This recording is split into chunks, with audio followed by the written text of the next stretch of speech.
குளத்து கடை குடிச்சா கூட நம்ம வச்சுட்டு போயிடலாம். அந்த கடையை கேளுங்க. அப்போ பார்த்தீங்கன்னா அந்த கடையை குடிச்சானா கூட வியாபாரம் ஓலை வச்சுக்கோ. யாரு கடை பார்த்தாலும் ட்ரெஸ் நல்லா இருக்கு. அது ஓலைன்னு சொல்லிட்டு எடுத்துட்டா கூட அந்த இடத்துல நம்ம வச்சுட்டு போயிடலாம். குழந்தைங்க ஓலை எதுவுமே எடுக்க மாட்டாங்களா? அது ஓலை போயிட்டு இல்லைடா, அது எடுத்துட்டாங்களா நம்ம குழந்தைங்க ட்ரெஸ் வச்சு நிச்சயம் ஒரு ஆசிரியர் நீலா கட்டிட்டு இருக்கான். நல்லா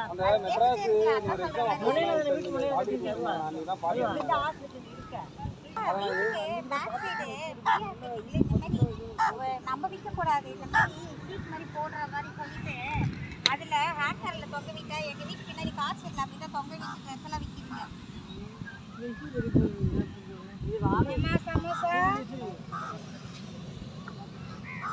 சமோசா இப்போ வீட்டு கீழே வைக்கலாம்னா கூட்டம் வராது. ஏன்னா கூட்டம் வர இடமா வைக்கணும். அந்த போலி வெங்கடேஸ்வரம் போலி அதுல மெயின் ரோடு, அதனால அங்க வந்துருன்னா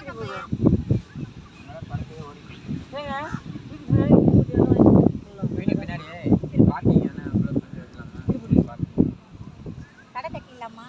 இஸ்திரி கூட ஓடும். ஒரு வண்டி வாங்கிட்டு இஸ்திரி ஆளை வச்சுட்டா போதும். அதுக்கும் ஆள் இருக்காங்க. இஸ்திரி கூட நம்ம வண்டியை வாங்கிட்டு கறியெல்லாம் வாங்கிட்டு ஆமா அது மட்டும் தேய்ச்சிட்டு ஆமா அதுல சேம்பத்துல கீதா மாமனார் கேட்டுருந்தாரு. அதுதான் அயன் கடை. அவன் ஒரு பாட்டு தேய்ச்சிருப்பானா, அது ஒரு பாட்டு அவருக்கு வாடகைக்கு வருது. அவர் இல்ல ஆடத்தை கேட்டாரா தெரியாது. அவங்க அந்த பையன்லாம் கேட்டாங்க. அதெல்லாம் நான் போக மாட்டேன். அந்த பையன் சிங்கப்பட்டு என்ன கேட்டாரு லாபம் வருதா இல்லைன்னு சொல்ல நான் சொல்ல மாட்டேன். கீழே வீட்டுக்கு மேலே பூஜை அம்மாந்துருக்காங்க. அவங்க அப்பா சொன்னா திருச்சியில சாரிக்கு இது 40 ரூபா. நம்ம வெள்ளை போட்டா 50 ரூபா 40 ரூபா ஒன்றும் இல்லைல்ல. ஒரு கறி இதுதான் வாங்கணும். கேட்டால் கறி நிறையா ஆகுது. அப்படி பாருங்க. இல்லைன்னா அந்த வண்டி ஒன்று வாங்கிக்கலாம். இஸ்திரிக்கு ஒன்று முன்னாடி ரெடி பண்ணிடலாம். அம்மையுடைய ஃப்ரெண்டு இருக்கானே அவனை வந்துடலாம். இஸ்திரி போடலாம். அது வந்து வண்டி தள்ளிட்டு போகுது. அவன் செடி வைக்கிறான்ல, நம்ம அந்த இடத்துல இஸ்திரி வச்சு வச்சிடலாம். பாத்து தள்ளிட்டு போகலாம். அது ஒரு இடத்த வெளியிலே ஒரு இடத்துல வாங்கிக்கலாம். வண்டி மட்டும் கொஞ்சம் தள்ளி மரத்துக்கு நிழல்ல வண்டி வச்சு தேய்ங்கன்னு சொல்லிட்டு அந்த பழம்லாம் விற்கிறாங்களே.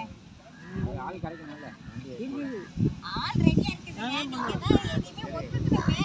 ஆள் எல்லாத்துக்குமே ஆள் இருக்காங்க.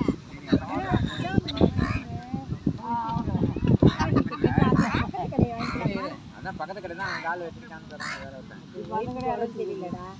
அவரால் முடியல பார்த்துக்க முடியலன்னா அவரு கடை ஓடிட்டு வண்டி இந்த வீட்டு சைடு அந்த தள்ளுவண்டியில நிறைய நிக்குது. அது என்ன வியாபாரத்தை விற்கிறதுக்கு சேர்த்துக்கு இருக்கான்னு கேட்கணும். முதல் அந்த வண்டியை கடை தான் சர்வீஸ் சென்டர் வச்சுட்டாங்க.